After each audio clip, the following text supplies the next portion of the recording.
Hey everybody, POTUDavid here in the mobile studio. If you don't mind, I'm going to put my sunglasses on. We're going to talk about the 5-part Divinity and Truth Filter #1.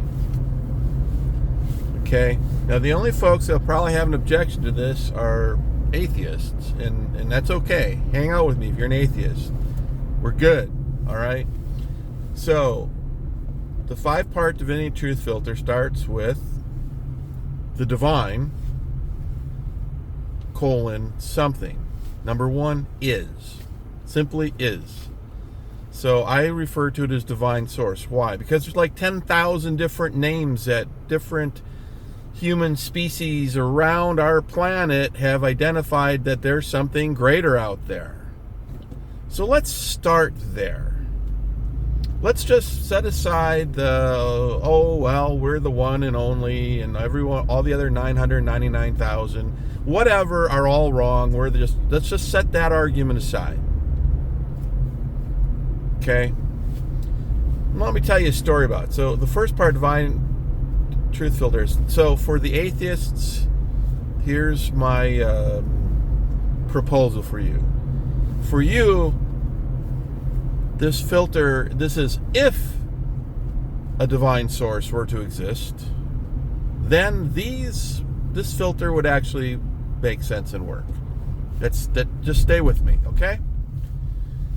All right. So I was born and raised. It was just weird. All right. Had a Christmas tree. Had a menorah. When I was a kid, Jimmy up the street, I'm not going to use his last name. I don't know. I was like first grade, right? Type of thing. We were coloring at his kitchen table, and he asked me where I went to church. I never heard the word church before. And he says, well, church. And I says, you mean temple? You mean Friday night temple? And now, I don't really look Jewish or anything like that either, and that's a whole other conversation. And he says, oh, you're a Christ killer. And I'm like, what are you talking about? I haven't killed anybody, and I don't know anybody named Christ. And so here's someone between the ages, kindergarten and first grade. We have this religious thing going on. You're a Christ killer. Technically, it was the Romans that killed Jesus, but the established order of the High Mucky Mucks coordinated that, according to the story. All right, so we're not going to get into that. I'm just sharing my background. And for the longest time, I didn't realize there were hundreds or thousands of different religious beliefs out there, because I was born and raised in a crucible of ignorance. And then my mom was Catholic. We had a Christmas tree. I had no idea what a Yule tree was or any of that. So as POTU, Pathy Unlimited, I came to the realization that, hey, I'm indigenous to planet Earth. During a sweat lodge ceremony that happened out at Brighton Bush, and I wish they would restore doing that, just because one idiot reporter defiled their sacred space. Just shout out to Brighton Bush. There was someone there. He was a shaman. There was an older person, if I remember correctly. He made the mention to me that I was born on this land, so I'm indigenous to this land. And I had never considered that before. But we are a planetary-wide species. So if we want to end racism, we have to acknowledge the fact that, excuse me, but if you can breed with it, probably God designed it if such an entity exists. Now, that's interesting, because during World War II, the fascists were trying to breed humans with apes. They wanted a dumber soldier, but stronger. Imagine that. Not a smarter soldier and stronger, a dumber soldier and stronger. But the breeding program didn't work. We might be able to do that with our understanding of genetics eventually, right? We could probably dumb down, all that. That's a whole nother ethical conversation. But for the purposes of the 5-part Divinity and Truth Filter, acknowledging, in order for the rest of the filter elements, numbers 2, 3, 4, and 5, to actually function, we have to acknowledge that maybe there's a higher power out there. Now, I'm not here to convince you if there is or isn't. That's not what this is about. I know it's kind of weird. And my atheist friends would say, geez, David, really?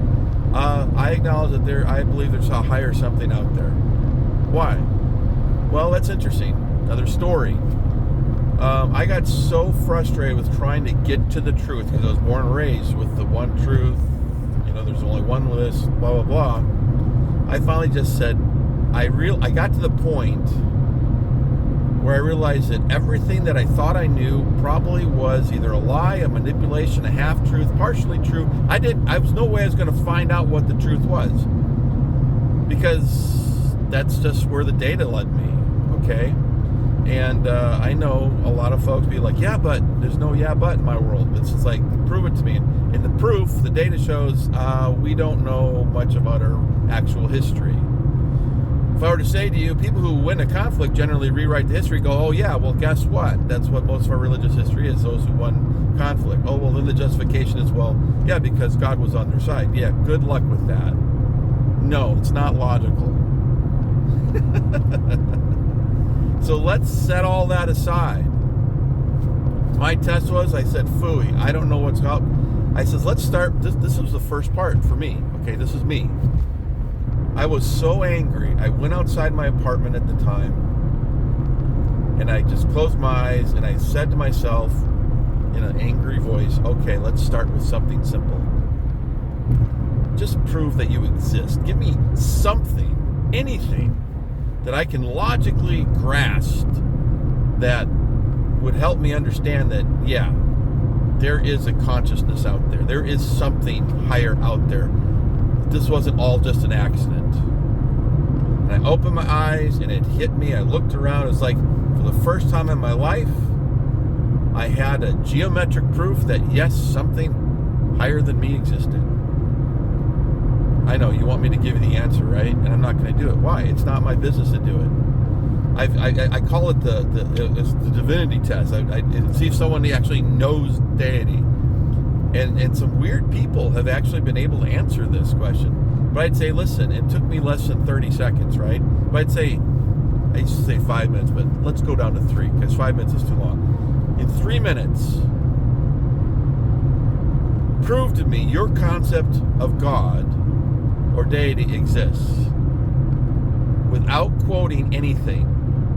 You, right here, right now, wherever you are on the planet, give me a geometric level proof that's logical, that proves that a deity exists. You can't quote any holy this, that, or the other thing. You can't quote anyone else but yourself. Right there in the moment. If you can't do it, my statement, which is not meant to be offensive, is you have no idea what your concept of God is or is not. Most people don't, because we're born and raised with a concept. Yet, all of us, our species, going back to the previous epoch, we either want to have something, we think we have something, or we have long histories. All these different religious belief systems have, whether the mythologies or factual stories, have interesting histories of miracles and stuff, or things we can't explain, right? So I'm willing to just say, okay, one thing one thing that's a piece of it, okay, humans are liars across the board, right? We know this, right? But we have these rich histories, these rich mythologies, these rich customs, and so I don't want to fight any of that. We'll never get to the bottom of that. But I, for the purposes of the 5-part Divinity and Truth Filter, will simply acknowledge, yes, deity exists. This is all about understanding the nature. Now, I use the word divine source. If you're a Christian, you can use the word Jesus or Jehovah. If you're Islam, you can use the word Allah. Whatever your name of divinity is, just insert it there instead of divine source. I'm good with that. This is about you understanding what your divine source, your deity, your God, or your goddess, shout out to the pagans, right? Or the divine couple, the God and goddess, right? Whatever that is, right? This is about you understanding the nature for us to have a starting common point as a species without having to go to war, let's just acknowledge that maybe, atheists, maybe. And I know you guys want me, you mentioned a geometric proof, David, so let's have it. Another conversation privately, and there's a reason for why I'm not giving it out there, right? Because I want people to think. I want people to ask questions. I want people to listen to that still small voice inside that all the belief systems allude to as being out there, right? New Agers, higher consciousness, super consciousness, part of the divine whole. You know, for other belief systems around the world, you know, namaste, the divine within me recognizes and respects the divine within you, or some similar translation. That, we all have a sense of that. All I'm simply saying with number one is that is something. That's all I need. If you're an atheist, that's okay, right? This is not a God is dead conversation. That would imply that, you know, deity existed at one point. No, this is, you know, that, you know, the atheist perspective is, you know, prove it, right? Right? That's what atheism is all about, right? Prove it. If you can't prove it, then I'm skeptical, and that's totally fair. Doubting Thomas was a thing. He was the only smart one, in my opinion. He's my hero. He's the one that said, this is kind of far-fetched, which is really kind of weird, because apparently, you know, they were all prepped and prepared to things not being far-fetched, but it suddenly was for him. Okay, I've reached my destination, and the sun's no longer in my eyes. So back to Thomas. I like to say Thomas was the patron saint of atheists. He's the one that said, prove it to me. I'm not going to believe it till I can, you know, prove it. So I've got a lot of respect for that, because a lot of the horrors of our world are because of people believing things without any proof, right? So this has nothing to do with what you believe in. This is not about challenging what you believe in, whatever it is you believe in, right? Because hang out there for the other, you know, number 2, 3, and 4. You know, even if you're wrong, you're probably not as wrong as you think you are, or you don't know that you are, right? Because each one of us, we know we're right? The rest of the, you know, 7, 8 billion people on the planet, they're all wrong. But what I know is, you know, it's kind of like that. So let's just stop all of that for a moment. When I look out into the universe and I see the wonders is beyond my comprehension as a human being. It's just vast. And yet there's order. And anyway, it's complicated. See, I don't have a problem with someone believing in something, right? Even if it's wrong. If they're loyal to the principles. And usually all of our beliefs kind of revolve around some concept of the golden rule. It's like, you know, treat others. Wisdom, right? There's these core wisdoms that we all share. But we haven't made the golden rule the golden law. And it shows. And we're facing an extinction, okay? Listen, if your religious belief system actually worked, we'd have peace on earth without war, right? Let's be real. Let's say you and I believe the exact same thing, whatever your belief is, okay? Say it out loud right now if you want to. Let's say I believe that you're right. Why don't we have peace on earth? I would argue with you that your God owns it all anyway. So why are we fighting over a piece of land? Because it's special? Isn't it all special? Isn't it all holy? Yeah. So let's set that aside for the rest of my conversation when you watch my videos. Let's set all of what you were born and raised with and what you think you know, what you know, what you believe, any miracles you've experienced, because guess what?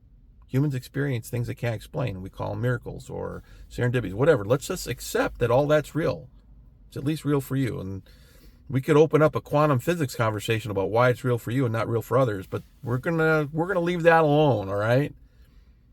I'm going to acknowledge the fact that the vast majority, the odds are that whoever's watching this, you believe in something. Let's start there. Okay, your deity exists. Does it exist? Do you know everything there is to know about the unlimited?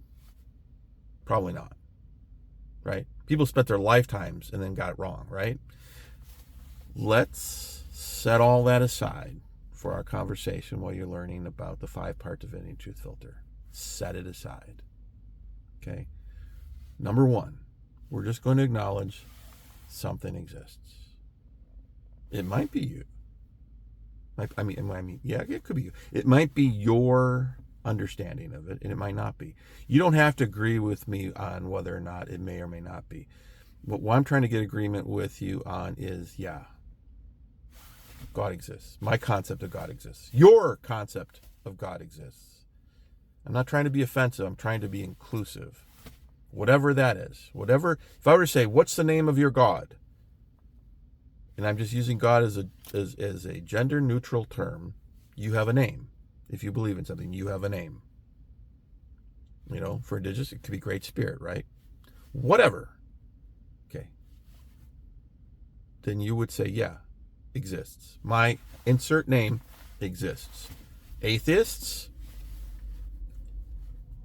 yours is, okay, David, I'm with you. I'm open to learning something interesting here. I don't agree with you, but let's say if a deity exists, if a God concept exists, if an unlimited, all-power, omniscient, omnipresent thing exists out there, a consciousness, an entity, a whatever exists, then let's see if your 5-part Divinity and Truth Filter makes any sense whatsoever. Good. We're on the same page. We don't have to, we're not going to get into the details. We're going to get into the process because this is a filter, right? No matter who you are, number 2 is going to be huge for you because you're going to probably discover that a vast majority of our beliefs on this planet can't pass number 2. But things within that do. And it'll change how you look at everything. Number 2 is fascinatingly amazing. Number 3 is a huge qualifier, which we might have to debate a little bit about, but I think you will end up realizing that number 3 is important too. Because if number 2 works and number 3 works, and if number 1 were to be true, then those 3 together are powerful. We could change our world with just those 3. All right, we're going to get into it. Thanks for listening. Let's go on to when you've digested this. All right, let's go on to the next. What? We're going to talk about the unlimited. Unlimited. Unlimited. No limitations. Is your God unlimited? Is your concept of deity unlimited? Wouldn't you have to agree with me that if deity exists, when you look out at the fact that billions and billions of universes out, something that were to have created all that would be kind of unlimited, right? You'd have to, as a concept, you'd have to agree unlimited. Well, we're going to get into that in the next video. David out. But seriously, thanks for hanging out with me. This is good stuff. I've been talking about this for 20 years, and I'm finally getting it published, at least for free. All right, David out.